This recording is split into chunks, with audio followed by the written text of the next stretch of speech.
L'armure de Dieu. Éphésiens 6, 13.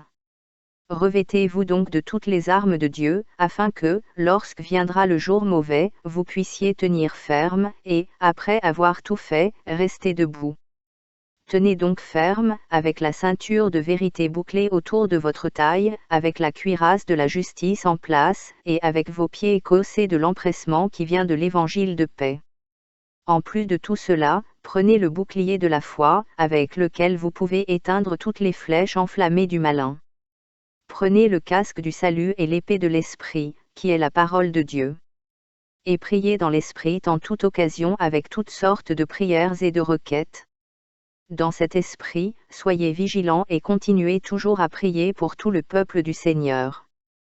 Priez aussi pour moi, afin que chaque fois que je parle, les mots me soient donnés pour que je fasse connaître sans crainte le mystère de l'Évangile, dont je suis l'ambassadeur dans les chaînes. Priez pour que je puisse le déclarer sans crainte, comme je le dois. Amen. Tout soldat intelligent au combat prend son rôle très au sérieux. Il doit entraîner son corps et son esprit au péril de la guerre et aux ruses de l'ennemi s'il veut en sortir victorieux. Il doit connaître ses propres faiblesses, les forces et les stratégies de son ennemi, et savoir d'où vient sa force. S'il ne respecte pas le protocole et les ordres de son commandant, cela peut signifier un danger pour lui et son peloton et même leur coûter la vie. Il en va de même pour les chrétiens qui sont des soldats dans l'armée de Dieu. Nous devons revêtir l'armure complète de Dieu pour résister aux stratagèmes de Satan et combattre pour la vérité de Dieu. Dans Éphésiens 6, 10, l'apôtre Paul appelle les chrétiens à porter l'armure protectrice de Dieu et à manier les armes spirituelles qui nous sont données. Nous revêtons l'armure spirituelle de Dieu et nous engageons dans le combat spirituel en appliquant la vérité, en vivant dans la justice, en proclamant l'évangile de paix, en prenant le bouclier de la foi, en revêtant le salut comme casque et en combattant avec la parole de Dieu comme épée. 1. La ceinture de vérité. L'une des armes favorites du diable est le mensonge. Souvent, il déforme la vérité de sorte qu'il peut être difficile de distinguer le fait de l'erreur. Mais si nous le demandons, Dieu nous donnera le discernement, la sagesse de connaître sa vérité au-dessus de tout autre bruit. 2. La cuirasse de la justice. Satan essaie également de miner notre estime de soi et de remettre en question notre place auprès de Dieu. Toute personne qui lutte contre l'estime de soi peut devenir la proie de ces tactiques. Mais lorsque nous écoutons, nous entendons notre Père céleste nous rappeler son amour inconditionnel et notre position en Christ. 3. Pieds ajustés. L'ennemi veut que le peuple de Dieu reste tranquille. Il essaie donc de planter en nous des graines de doute sur la qualité de notre discours, ou si quelqu'un nous écoutera. Mais si nous prions, Dieu fournira la force et l'audace dont nous avons besoin pour rendre nos témoignages et le louer publiquement sans inquiétude. 4. Le bouclier de la foi. Le plan du diable pour faire dérailler notre foi peut inclure l'utilisation de situations et même d'autres personnes. Nos faiblesses personnelles peuvent nous laisser ouverts aux tentations, au découragement ou à un comportement erroné. Mais lorsque nous admettons que nous avons besoin de son aide, Dieu nous rendra plus résistants pour traverser ces épreuves. 5. Le casque du salut. La lutte avec Satan commence souvent dans notre vie de pensée.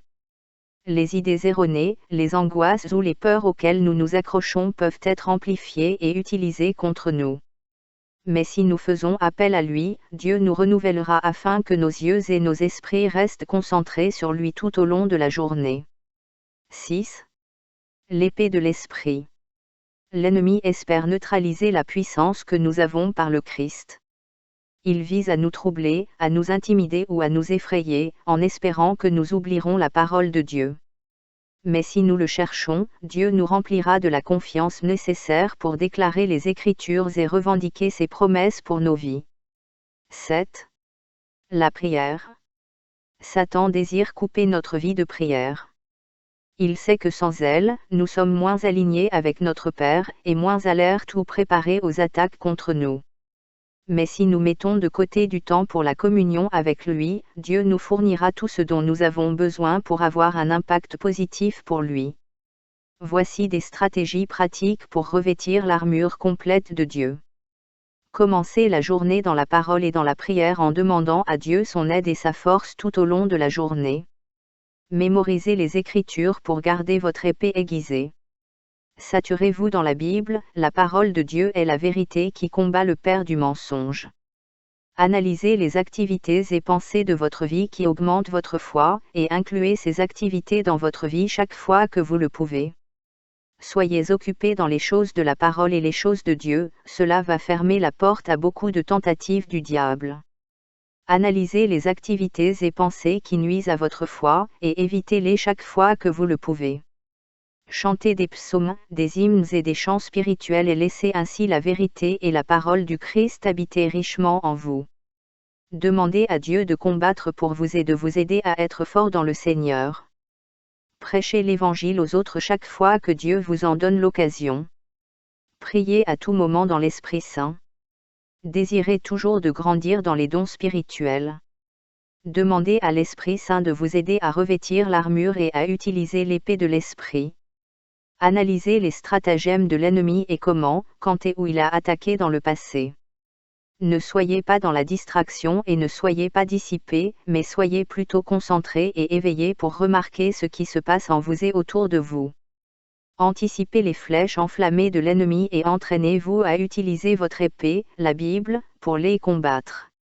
Soyez toujours attentifs et vigilants. Vous ne pouvez pas vous mettre à l'aise, vous êtes toujours en service dans la vie chrétienne. Votre armure ne reste pas naturellement en place si vous ne renouvelez pas continuellement votre esprit. Remerciez régulièrement Dieu pour le salut et la victoire qui vous sont offerts en Christ. Méditez sur la grâce du Christ, qui nous enseigne à vivre dans la justice, Tite 2, 11. Réjouissez-vous du triomphe de Dieu sur Satan qui est promis aux croyants. Méditez sur la gloire future que vous partagerez avec le Christ. Ne frustrez pas le Saint-Esprit mais laissez-le totalement libre de manifester sa pensée et sa puissance à travers vous. Laissez-le prendre le contrôle. Utilisez les Écritures dans l'évangélisation pour pénétrer les ténèbres dans lesquelles vivent les perdus. Rappelez-vous constamment votre manque de force et la nécessité de vous appuyer sur la force de Dieu. Repentez-vous quotidiennement et appuyez-vous entièrement sur le sang de Jésus-Christ comme votre unique justification au quotidien. Parlez de la parole de Dieu aux autres croyants pour les encourager et les fortifier. Ayez une communion constante avec d'autres croyants pour vous encourager mutuellement dans le combat. Cultivez des relations étroites de responsabilité où vous êtes en mesure de combattre aux côtés d'amis dans le combat. Priez pour que tous les saints et ministres tiennent bon dans le combat contre l'ennemi. Priez pour que la proclamation de l'Évangile par les saints soit claire, audacieuse et qu'elle atteigne de nombreux incroyants avec la bonne nouvelle de Jésus-Christ. Rappelez-vous que les gens ne sont pas votre ennemi, mais plutôt les dominateurs, les autorités, les puissances cosmiques qui dominent les ténèbres présentes, les forces spirituelles du mal dans les lieux célestes, Éphésiens 6, 12. Souvenez-vous des victoires passées contre le péché et l'ennemi. Utilisez-les comme un rappel de la puissance de Dieu et de votre capacité à rester ferme dans la foi. Demandez à Dieu de développer en vous un désir plus profond d'être fort en lui à tout moment et de vous aider à être cohérent en vous protégeant pour rester ferme. Notez les mensonges que vous avez crus sur un certain sujet et écrivez-les sur une feuille de papier dans une colonne. Dans la colonne suivante, écrivez la vérité biblique correspondante. Méditez sur cette vérité et entraînez-vous à combattre les mensonges que vous rencontrerez. Rappelez-vous que la puissance du Saint-Esprit est plus grande que la puissance du péché et demandez à l'Esprit de contrôler votre vie.